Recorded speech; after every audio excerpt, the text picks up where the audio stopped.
I am Rabbi Shimon Bar Yochai, and today I must tell you something that will either save you or condemn you to a life of invisible suffering.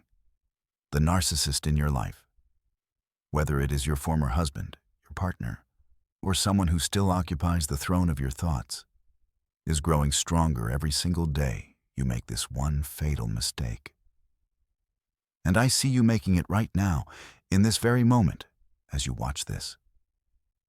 You are feeding the beast that devours your soul, and you do not even know it. Listen to me carefully. I have spent lifetimes, yes, lifetimes, studying the hidden architecture of the human soul, the sacred geometries that govern how light and darkness interact within us and between us. And what I am about to reveal to you is not merely psychology. It is Kabbalah. It is the ancient wisdom that understands that every human interaction is a spiritual transaction, an exchange of energy, of light, of divine sparks. And when you engage with a narcissist incorrectly, you are not just losing an argument or a relationship. You are hemorrhaging your very essence, your divine feminine light, directly into their empty vessel. You wake up in the morning, and before your feet touch the floor, your mind is already consumed with thoughts of him. What is he doing? Is he thinking about you? Is he with someone else? Did you do something wrong? Could you have been different, better, more understanding? And then, throughout your day, as you prepare your coffee, as you try to focus on your work, as you attempt to reconnect with the woman you used to be, his presence haunts every corner of your consciousness. This is not love. This is not even attachment.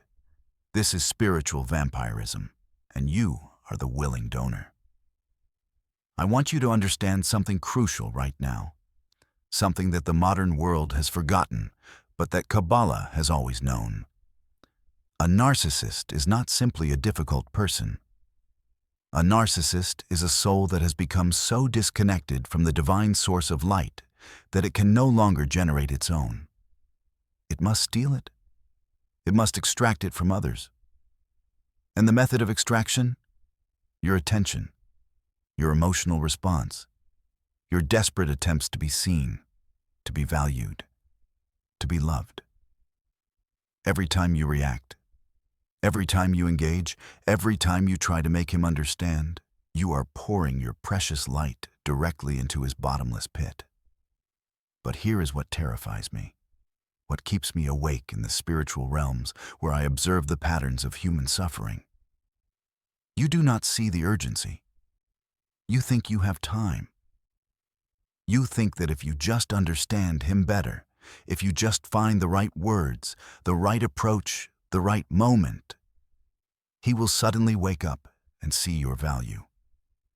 And while you wait, while you analyze, while you give him one more chance and then another and another, something catastrophic is happening. He is moving on, not in the way you imagine, with sadness or regret or a sense of loss. No. He is already scanning the horizon for his next source of supply. And when he finds her, and he will find her, because narcissists always do, he will pour into that new relationship all the charm, all the attention, all the idealization that you remember from the beginning. She will receive the version of him that you have been desperately trying to resurrect. And you? You will be discarded not just from his life, but from his narrative entirely. You will become the crazy one, the difficult one, the one who could not appreciate what she had. Can you feel that fear rising in your chest right now? Good. That fear is your soul trying to wake you up. That fear is the divine intelligence within you screaming that you are running out of time. Because here is the brutal truth that I must speak, even though it cuts. Every day you spend trying to fix, heal, or change a narcissist is a day stolen from your own transformation. Every ounce of energy you invest in decoding his behavior is energy not invested in reclaiming your power. And the cruelest irony? While you are focused on him, becoming smaller, dimmer, more desperate, he is becoming stronger, more confident, more magnetic to others. I have watched this pattern repeat itself across generations, across continents, across dimensions of reality. The woman who gives everything, who loves with her entire being, who believes that her devotion will eventually break through his walls, she always loses. Not because love is not powerful, but because she is directing that power at someone who has sealed himself off from receiving it. It is like pouring water into a container with no bottom. The water does not accumulate, it simply disappears, and you are left exhausted, depleted, wondering why you have nothing left. And now, right now, as I speak these words, he is out there living his life. Maybe he is laughing with friends. Maybe he is flirting with a woman who does not yet know what she is walking into. Maybe he is creating social media posts that make his life look perfect, abundant, untouched by the drama you experienced. And each time you check his profile, each time you ask mutual friends about him, each time you create scenarios in your mind about what he is doing, you are making the mistake. You are feeding him your light from a distance. You are making him more powerful while you grow weaker. Do you understand the gravity of this? Do you see how quickly your window of opportunity is closing? Because while you remain stuck in this pattern, real time is passing. Your friends are moving on with their lives. Your children, if you have them, are watching you model what love looks like. And they are learning that love means suffering, obsessing, diminishing yourself for someone who does not see you. Your body is aging, yes, but more importantly, your spirit is calcifying. You are becoming hardened, cynical, closed off to the very possibilities that could save you. And here is the part that should absolutely terrify you. When he does find his next partner, when he does create that new life that looks perfect from the outside, you will be faced with a moment of devastating clarity. You will realize that everything you thought was special between you, everything you believed was unique and profound, he is now performing with someone else. The pet names, the inside jokes, the promises, the dreams, all of it is being recycled. And she will believe, just as you once believed, that she is different, that she is the one who finally unlocked his capacity for love. But even worse than watching him move on is what happens to you if you do not break this pattern now. You will become one of those women. And I say this with deep compassion, but I must say it, who is still talking about him 5 years from now, 10 years from now. You will become someone who cannot form new connections because you are still energetically entangled with him. You will meet good men, men who could actually love you, and you will sabotage those opportunities because part of you is still waiting, still hoping, still believing that he will return with the awareness and transformation you have been praying for. The loneliness that awaits you on this path is not the temporary loneliness of a breakup. It is the permanent loneliness of a soul that has forgotten how to be seen, how to be present, how to receive love. It is the loneliness of a woman who has become so accustomed to crumbs that a full meal feels unfamiliar and suspicious. Are you starting to feel the urgency now? Are you beginning to understand that this is not about winning him back or making him see your value? This is about your survival as a complete human being. This is about whether you will spend the rest of your life as a supporting character in someone else's story, or whether you will reclaim your role as the heroine of your own. Because I promise you, and I speak from a place of seeing beyond the veil of ordinary reality, the universe is not going to wait for you forever. There are blessings waiting for you. There are experiences of genuine love, real partnership, true appreciation waiting for you. But they cannot reach you while you are still tethered to him. They cannot reach you while you are still making this fatal mistake. And what is this mistake?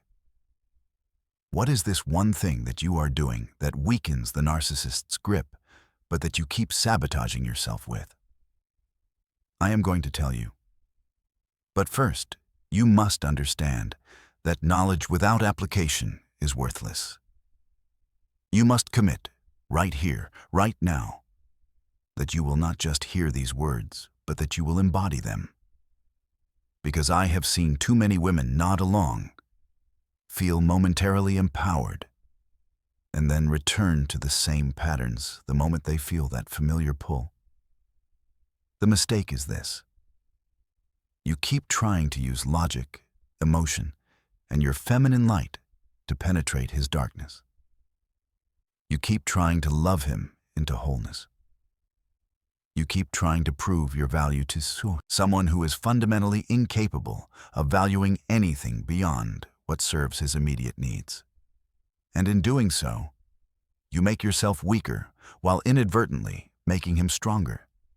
Because every time you engage with him on his terms, every time you respond to his provocations, every time you try to make him understand, you confirm for him that he still has power over you. You confirm that he is still central to your existence. And this confirmation is the fuel that feeds the narcissistic machine. Now, let me take you deeper into the Kabbalistic understanding of what is actually happening here. In Kabbalah, we teach about the concept of Zimtzum, divine contraction. The infinite light of the Creator had to contract, to withdraw, to create space for creation to exist. Without this withdrawal, without this boundary, nothing separate from God could exist. Everything would be consumed by infinite light. This is the secret to dealing with a narcissist. You must master the art of divine contraction. You must withdraw your light, not out of fear or punishment, but out of sacred self-preservation and strategic spiritual wisdom. Because a narcissist thrives in engagement. He thrives in drama, in emotional intensity, in your reactions. Your anger feeds him. Your tears feed him. Your desperate attempts to communicate feed him. Even your love feeds him, because he converts it all into the same thing: supply, attention, proof that he exists and matters. But when you withdraw, when you truly, completely withdraw your light, something remarkable happens. The narcissist suddenly finds himself in darkness. And narcissists cannot tolerate darkness because darkness forces them to confront the emptiness within. This is why they cycle through relationships so quickly. This is why they cannot be alone. This is why they create chaos and drama. Because anything is better than sitting in the void of their own unloved self. So the first practical technique I'm giving you is this: complete energetic withdrawal. And I do not mean the silent treatment as a manipulation tactic. I do not mean ignoring him while secretly hoping he will notice and chase you. I mean a genuine, authentic, spiritual withdrawal of your attention, your energy, your thoughts, your curiosity, your hope. You must treat him in your inner world as if he has already become a stranger. As if he is someone you once knew, but who is no longer relevant to your current journey. How do you do this? You begin by redirecting the energy. Every time you catch yourself thinking about him, and you will catch yourself hundreds of times a day at first, you must immediately redirect that thought toward yourself. Ask yourself, what do I need right now? What would honor me right now? What would the highest version of myself do right now? You are literally rewiring your brain, reclaiming neural pathways that have been hijacked by the narcissist's presence. Second technique. You must understand the narcissist's primary weakness. and it is not what you think. You have been taught that narcissists have fragile egos, that they are secretly insecure, that underneath all that bravado is a wounded child. This is true, but it is not useful to you, because your empathy for that wounded child is what keeps you trapped. No. The narcissist's primary weakness is this. He cannot create meaning on his own. He cannot generate purpose. He cannot feel alive without an audience. He is fundamentally empty, and he needs you to fill him. So you must become unavailable as his audience. You must remove yourself from the theater of his life. And this is harder than it sounds because you have become addicted to your role. You have become addicted to being needed, to being the one who understands, to being the one who sees through his defenses. But this role is killing you. This role is preventing you from living your actual life. Third technique, and this is where the mystical and practical merge. You must reclaim your divine sparks. In Kabbalah, we teach that when we engage intimately with others, physically, emotionally, spiritually, we exchange sparks of our soul essence. When a relationship ends, especially a toxic one, many of your divine sparks remain entangled with the other person. This is why you feel incomplete. This is why you cannot stop thinking about him. Part of you is still there, still attached, still hoping. There is a practice I teach for spark retrieval. Every night before sleep, you enter a meditative state. You visualize clearly all the moments, all the exchanges, all the places where you left pieces of yourself with him. You see your light, your divine feminine essence, scattered throughout the relationship. And then, with intention and authority, you call those sparks back to yourself. You say, either aloud or in your heart, I reclaim all that is mine. Every spark, every essence, every piece of my soul that I left with you, I now retrieve. You have no claim to my light. I withdraw completely. I am whole unto myself. You will feel this working. Some nights you might cry as the sparks return, carrying with them the grief and disappointment they absorbed. Other nights you will feel suddenly energized, as if you have recovered lost treasure. This is not imagination. This is real spiritual work that has tangible effects on your energy, your confidence, your presence in the world. Fourth technique, you must become boring to him. This sounds simple, but it requires discipline. Narcissists are addicted to intensity. They manufacture crises, they create triangles with other people. They push your buttons, because your intense reaction gives them the hit they crave. So you must become emotionally flat in any unavoidable interactions. Gray rock, they call it in psychology. But I am telling you the spiritual technology behind why this works. When you respond to him with neutral energy, brief, boring, factual, emotionless, you stop being a viable source of supply. He cannot feed off neutrality. He cannot convert boredom into the existential confirmation he seeks. And so, he will eventually move on to someone who still reacts, who still plays the game, who still provides the drama. But here is where many women sabotage themselves. They use this technique with resentment, with hidden anger, with passive aggression. And the narcissist can feel that. He can sense that you are still emotionally invested, just expressing it differently. So your gray rock must come from genuine disinterest, from having truly moved your emotional investment elsewhere, to yourself, to your healing, to your future. Fifth technique. And this one will change your life if you apply it. You must become fiercely protective of your energy field. Imagine that around your body is a sphere of light, your aura, your energetic boundary. For too long, you have left this boundary wide open, allowing anyone to enter, to take, to disturb. The narcissist has been living rent-free in your energy field, rearranging your furniture, eating your food, using your resources. Now you must establish what I call sacred boundaries. These are not the boundaries of anger or fear. These are the boundaries of self-honor. You decide, and this is a decision you make in the core of your being, that your energy is sacred, that your attention is valuable, that your emotional space is holy ground, and not everyone has the right to enter. Practically, this means you stop checking his social media. You stop asking friends about him. You stop driving by places you might see him. You stop creating scenarios in your mind about what he is doing or feeling. Every time you do any of these things, you are opening your boundary and inviting him back into your energy field. And the cruelest part is that he does not even have to be physically present to drain you.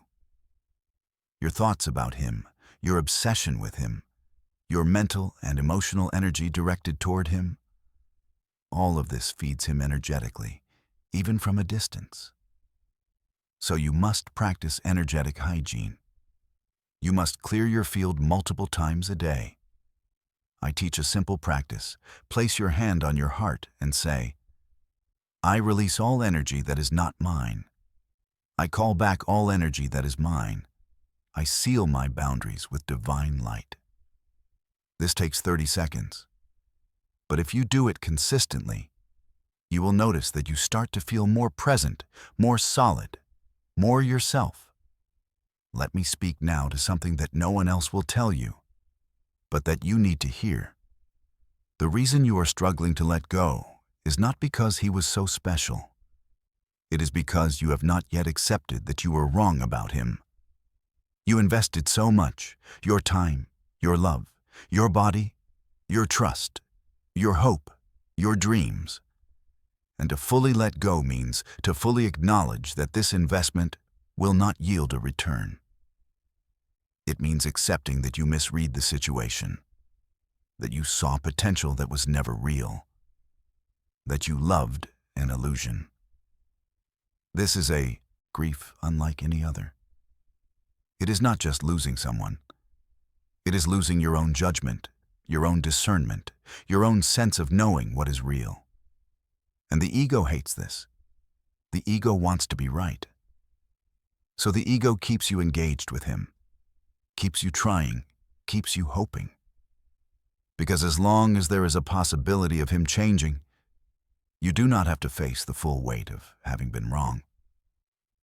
But I am telling you, with all the authority of someone who has seen beyond the illusions of this world, your willingness to be wrong is your pathway to freedom. Your willingness to say, I did not see clearly. I made a mistake. I gave my sacred self to someone who could not hold it properly.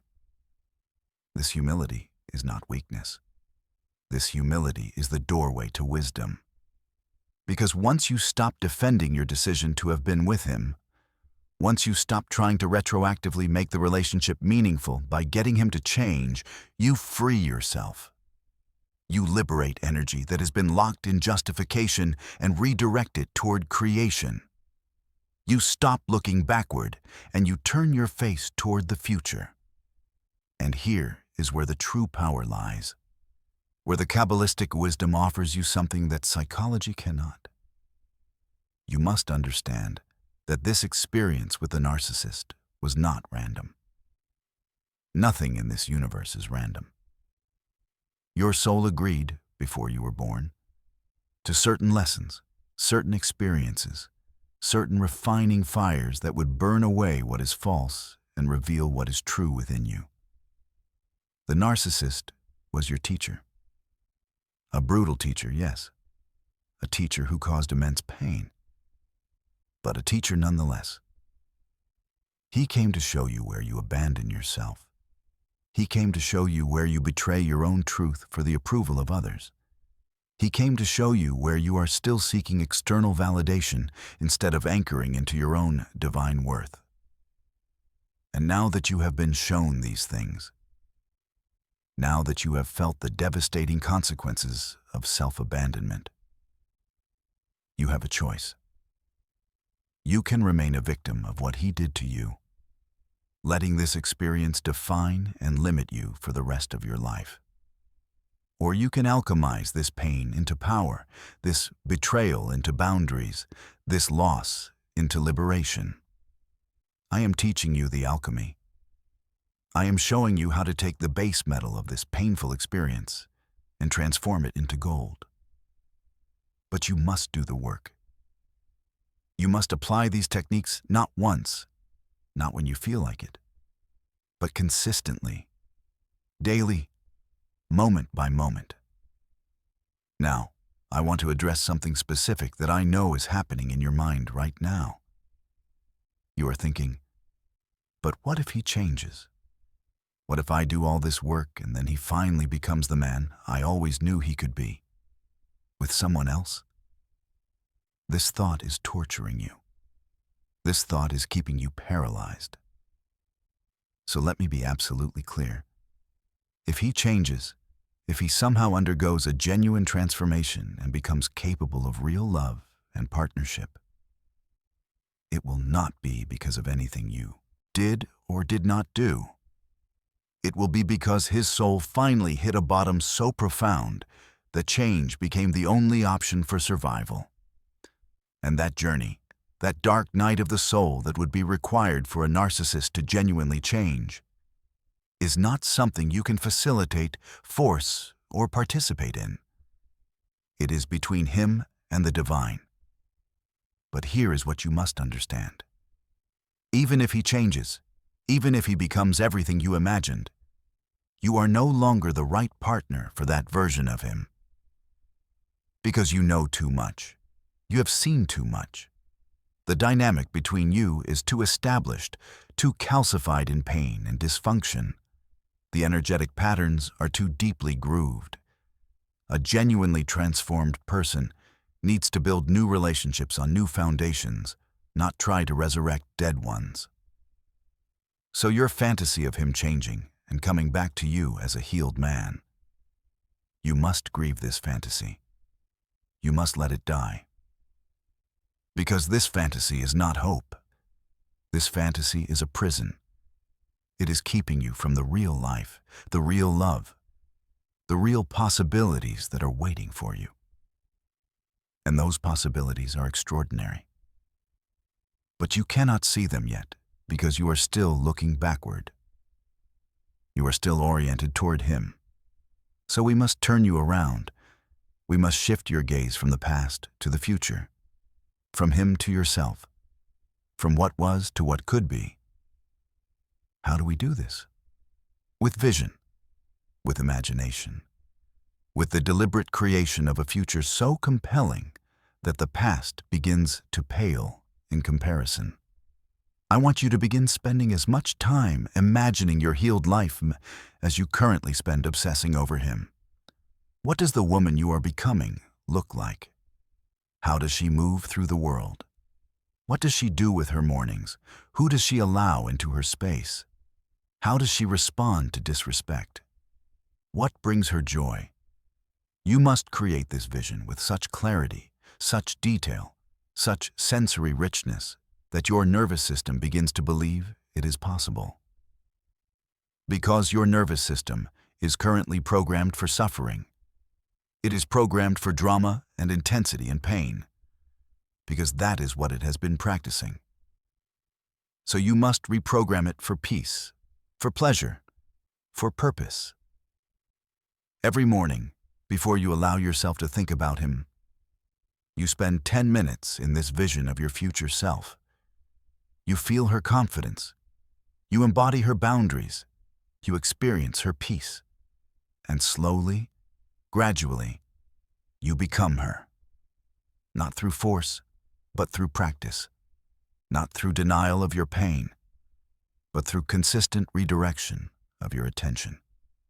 Let me share with you a secret from the Zohar, the foundational text of Kabbalah. It teaches that there are 72 names of God, 72 combinations of Hebrew letters that contain specific divine frequencies. One of these names is specifically for breaking negative patterns, for freeing yourself from situations that bind you. The letters are Mem, He, Shin, and the meditation associated with these letters is about cutting cords, about liberating yourself from what enslaves you. You do not need to know Hebrew. You do not need to be Jewish. You need only to understand that there are spiritual technologies available to you, ancient tools that have been used for thousands of years to address the very struggles you are facing. You can work with this divine name simply by contemplating the idea that the universe contains within it the power to free you, and that you can access this power through intention and practice. Each morning, you visualize these Hebrew letters. You can look them up, write them down, put them somewhere you will see them, and you speak to them, to this divine frequency, asking for assistance in breaking the pattern, in cutting the cord, in liberating yourself completely from the narcissist's influence. This is not superstition. This is quantum physics dressed in ancient language. This is the understanding that reality is responsive to consciousness, that your focused intention combined with divine frequencies can literally restructure your experience. But none of this works if you keep checking his Instagram. None of this works if you keep texting him late at night. None of this works if you keep accepting his breadcrumbs, the occasional message, the random like on your photo, the thinking of you text that comes whenever he senses you are finally moving on. These breadcrumbs are not gestures of love. They are control mechanisms. They are his way of keeping you available, keeping you as an option, keeping you from fully investing your energy elsewhere. So you must make a commitment right now, in this moment, to complete no contact. And I do not mean for a week or a month. I mean until you genuinely do not care anymore. Until his name appearing on your phone triggers no emotional response whatsoever. Until you can hear through a friend that he is engaged to someone else, and feel only a distant, mild curiosity rather than devastation. How long does this take? It is different for everyone. But I can tell you that if you truly implement these techniques, if you truly withdraw your light and redirect it toward yourself, the timeline collapses dramatically. What might have taken years takes months. What might have taken months takes weeks. Because you are not waiting for time to heal you. You are actively participating in your own liberation. And here is what begins to happen as you walk this path of withdrawal and reclamation. You start to notice things. Small things at first. You realize you went a whole morning without thinking about him. You notice that a song that used to make you cry now just sounds like a song. You catch yourself laughing genuinely, unself-consciously, freely. You look in the mirror and see the light returning to your eyes. These are not small victories. These are everything. These are the evidence that you are succeeding, that the alchemy is working, that you are transforming lead into gold. But there will be setbacks. There will be days when the grief ambushes you, when the longing overwhelms you, when you are convinced that you cannot do this, that you need to reach out to him just one more time. On these days, you must be especially gentle with yourself, but also especially firm. You must mother yourself, offer comfort and understanding, while also maintaining the boundary. You do not let a child eat poison just because she's crying. You do not let yourself return to toxicity just because the withdrawal is painful. And make no mistake, this is withdrawal. You are detoxing from an addiction. The narcissist's attention, even his negative attention, created chemical responses in your brain. Dopamine, oxytocin, cortisol. Your entire biochemistry became oriented around the chaos of the relationship. So when you go no contact, your body craves the fix. Your mind invents reasons why you need to break the boundary. This is not weakness. This is biology. But you are more than your biology. You are consciousness operating through a biological vehicle, and consciousness can override impulse. So when the craving hits, when everything in you wants to text him, to call him, to show up where he will be, you pause, you breathe, you place your hand on your heart, and you speak to the wounded part of yourself that is driving this craving. You say, I see you, I hear you, I understand that you are in pain, but I am not going to abandon you by returning to what hurt us. I am going to take care of you by protecting us. We are safe. We are choosing differently now. This inner dialogue, this compassionate but firm self-parenting, this is where the real healing happens. Because the narcissist could only hook you because somewhere deep inside, you were already hooked into a pattern of self-abandonment. Somewhere along the way, probably in childhood, you learned that your needs do not matter as much as keeping the peace, as much as making others comfortable, as much as being what others need you to be. The narcissist did not create this wound. He exploited it. He found the vulnerability and he used it. And while this does not excuse his behavior, it does reveal your work. Your work is not to change him. Your work is to heal the original wound that made you vulnerable to him in the first place. This is deep work. This is the work of reclaiming your inherent sense of worth that does not depend on anyone's approval or validation or love.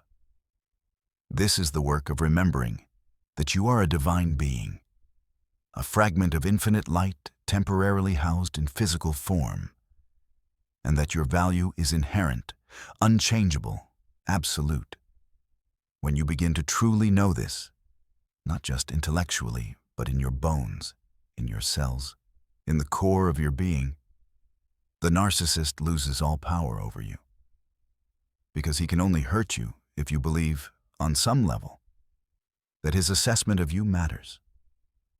He can only control you if you believe on some level that you need what he offers. He can only haunt you if you believe, on some level, that your worth was tied to his ability to see it. But it never was. His blindness to your light says everything about his darkness and nothing about your luminosity. His inability to love you properly says everything about his brokenness and nothing about your lovability. His choice to discard you says everything about his emptiness and nothing about your value. Do you hear me? Really hear me? You are not diminished by his treatment of you. You are revealed. The relationship was a revealer, showing you where you still need to grow, where you still need to strengthen, where you still need to learn to value yourself so deeply that no external validation is required. And this is the gift, though it does not feel like one yet. This painful experience is forcing you to develop a relationship with yourself that you might never have otherwise built. It is forcing you to become your own source of validation, your own source of comfort, your own source of love. And once you develop this, once you become anchored in self-love rather than other love, you become unbreakable. Not in the sense that nothing can ever hurt you again.